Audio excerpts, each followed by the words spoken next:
चलिए तो फिर शुरू करते हैं। अपना एनालिसिस शुरू करने के पहले हमारे बाकी चैनल्स को भी जाकर के जरूर सब्सक्राइब कर लीजिएगा। हमारे टोटल जो है यहाँ पे जो चैनल्स हैं, एक ज्ञान है और daily income, stock, algos related, commodity related, crypto, forex related हमारे चैनल्स हैं। इनको सबको जाकर सब्सक्राइब कर लीजिए। इससे आपको अलग अलग इन्वेस्टमेंट जो एसेट्स हैं उनके बारे में जानकारी मिलती रहेगी।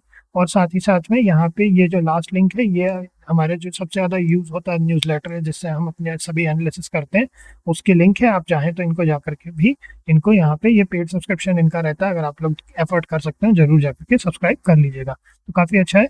ठीक है, चलिए तो फिर अपना एनालिसिस शुरू करते हैं। बाकी ये सारी लिंक्स आपको डिस्क्रिप्शन में मिल जाएंगी। चलिए चलिए तो फिर शुरू करते हैं। तो फिर फोर्को बिजनेस ने अपना एक और मेल अभी आज आया इनका। आज बेसिकली ये जो है आपका मुथूट मिनी फाइनेंसर लिमिटेड जो है, वो 10% का जो हाई हाई रिटर्न बॉन्ड है उसको उन्होंने, उसके ऊपर एक रिसर्च रिपोर्ट बनाई है। तो उसको अपन थोड़ा सा स्टडी करते हैं। ठीक है, क्या हमें लेना चाहिए नहीं लेना चाहिए उसका डिसीजन, एटलीस्ट हम हमारा डिसीजन जो है ये फ्लोबो बिजनेस के साथ में ही करते हैं, है ना। जो आपको शुरू में बताए जो जिस न्यूज़ लेटर के बारे में वही है। ठीक है, अगर आप लोग एफर्ट कर सकते हैं तो 2200 रुपये ईयरली है, और हमारा जो है वो रिसर्च प्रो है, तो 8800 रुपये 5 साल के लिए एक बार देना होता है बस। अगर आप लोग एफर्ट कर सकते हैं तो ले लीजिएगा। चलिए अब देखते हैं अपन। तो Muthoot mini financial limited is a well established non banking financial जो एनबीएफसी है, काफी पॉपुलर है ये। ठीक है, 1921 में बना था, part of larger Muthoot group over last 6 decades experience gold loan business, है ना।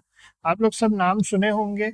ठीक है, इसके बारे में इन्होंने यहाँ पे उसका कुछ इनिशियल चीजें यहाँ पर लिखी हैं।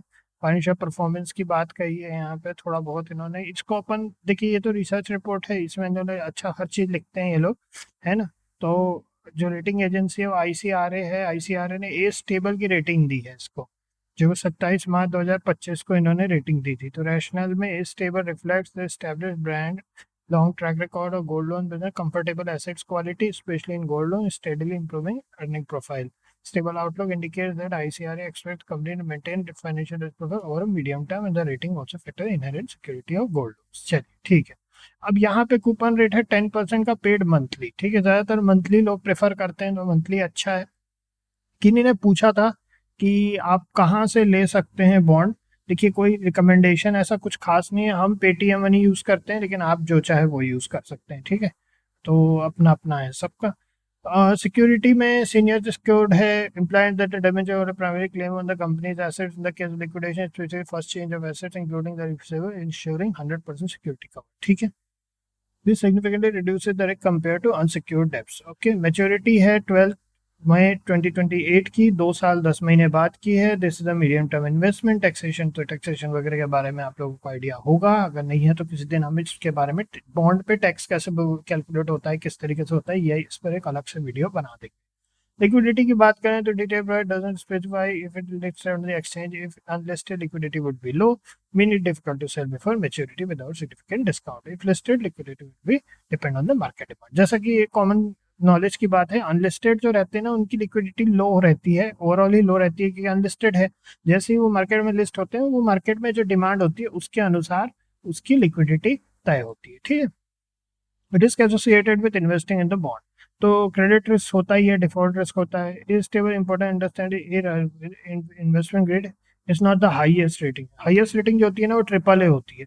तो signifies the adequate degree of the security, namely payment of financial object, but does not carry some degree of the credit risk compared to the higher. ठीक है, अब एनबीएफसी जो है, एनबीएफसी ये सेकंड एनबीएफसी है जिसका अपन ने पिछला वाला पैसा लोगों को डिस्कस किया था, वो भी एनबीएफसी, ये भी एनबीएफसी। ठीक है, तो ये इंटरेस्टिंग चीज है। तो वेरियस रेगुलेशंस है, एडवर्स चेंजेस टू रेगुलेशंस, है ना, तो इस चीज का ध्यान रखना है। इंटरेस्ट रेट रिस्क है। ठीक है, फिक्स कूपन है, might be less attractive, significantly more attractive in the bond. ठीक है, लिक्विडिटी रिस्क तो है ना। Although the bond is senior secured, the bond is not actively traded on exchange.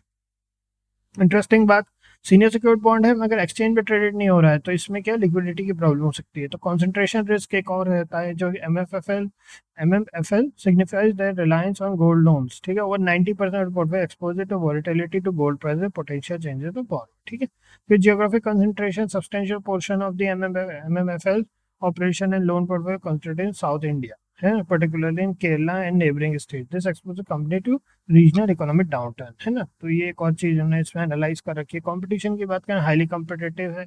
Micro finance segment risk जो रहता है, small portion of the portfolio with higher d delinquencies होती हैं, ठीक है। Higher delinquencies in the micro finance segment warrant monitoring as it can be a higher risk lending area, ठीक। अब उसके बाद में माइक्रो इकोनॉमिक एनवायरनमेंट, अपना माइक्रो इकोनॉमिक एनवायरनमेंट की बात करें तो जून 2025 में रिजर्व बैंक ऑफ इंडिया ने जो है इंटरेस्ट रेट कट्स है तो रेपो रेट्स के बारे में बात की है। इसमें इन्होंने काफ़ी अच्छा डिटेल में लिखते हैं ना बहुत सारी चीज़ें। फिर डिबेंचर ट्रस्टी की बात की है तो Mitcon trustee services limited is a debenture trustee, they are a SEBI registered जो है ना। तो ये है इन्वेस्टमेंट रैशनल और कंक्लूजन। इन्वेस्टमेंट रैशनल की बात करें तो very attractive 10 month interest current declining interest in environment India, senior secured भी है, स्टेबल ए रेटिंग है। इनहेरेंट रिस्क की बात की है यहाँ पे एनबीएफसी से रिलेटेड और particularly concentration the gold loan and geographic concentration and while in the secured, ठीक है। तो ये चीज़ को समझना पड़ेगा कि थोड़ा इनहेरेंट रिस्क है बट ठीक ठाक है। अब अगर यहाँ पे इन्वेस्टमेंट स्कोर की बात करें तो 7.5 दिया है जो कि anything above 5 is good, 7.5 out of 10। अब इनका बॉन्ड सेगमेंट है तो इसमें थोड़ा सा अलग तरीके से डील कर रहे हैं बट ओवरऑल यही है। अब इसके बाद में हाई यील्ड बॉन्ड है तो 2.5 का 2.5 पूरा मिल गया है इसको। क्रेडिट क्वालिटी में 2.5 में से 2 दिया है इन्होंने, ए का है क्योंकि।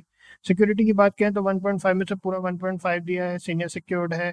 इश्योर स्ट्रेंथ में 1 मिला, लॉन्ग ऑपरेटिंग हिस्ट्री है, एस्टेब्लिश ब्रांड है। लिक्विडिटी की बात करें तो बहुत कम मिला है इनको 0.52 में से, ठीक है। तो इसीलिए क्योंकि क्या है नॉट एक्टिवली ट्रेडेड है तो लिक्विडिटी की बात है। Recommendation board is suitable for seeking high and regular income और comfortable with moderate level of risk. यही बात पिछले वाले के लिए भी था, यही है। कंफर्टेबल इनकम है, 10% आपको ईयरली देगा but still moderate level of risk है, ए रेटेड है, एनबीएफसी है, ठीक है। तो ये एक चीज है। Secure nature provide good valuation and diversified fixed income portfolio, तो फिक्स्ड इनकम पोर्टफोलियो को डाइवर्सिफिकेशन करने में काम आएगा, ठीक है। Due diligence of the issuer latest investment performance always recommended. तो ड्यू डिलिजेंस हमेशा, ये हमेशा बोलते हैं इन्वेस्ट करने पहले अपना भी रिसर्च आप लोग करिए ही, है ना, वो अच्छा रहता है, ठीक है। तो ये था ओवरऑल इनका, ये फ्लोपो बिजनेस न्यूज़लेटर का अपना ओवरऑल एनालिसिस था। काफ़ी अच्छा न्यूज़लेटर है, अगर आप लोग एफर्ट कर सकते हैं तो ले लीजिएगा। और इस बॉन्ड के बारे में, बॉन्ड लेने या नहीं लेने के बारे में आप देख सकते हैं, न्यूज़लेटर अच्छा है, अर्ली आपको एक्सेस मिल जाएगी। यहाँ हम चूंकि इनके प्रीमियम सब्सक्राइबर, हमने इनसे परमिशन ले रखी है तो 8,800 वाला हमने रिसर्च प्रो लेके रखा हुआ है 5 साल के लिए सीधा, है ना। तो ये लोग क्या है परमिट कर दिया हमको कि हम इसके ऊपर एक वीडियो बना दें, तो ये वीडियो हमने यहाँ पे आप लोगों के लिए बना दी। अब आप लोग इसको देखिए, अपना एनालिसिस करिए अपनी तरफ से भी, बाकी ओवरऑल हमें ये ठीक ठाक लगा, ठीक है। तो इतना ही है, फिर नेक्स्ट में मिलते हैं फिर आप लोगों से। ओके।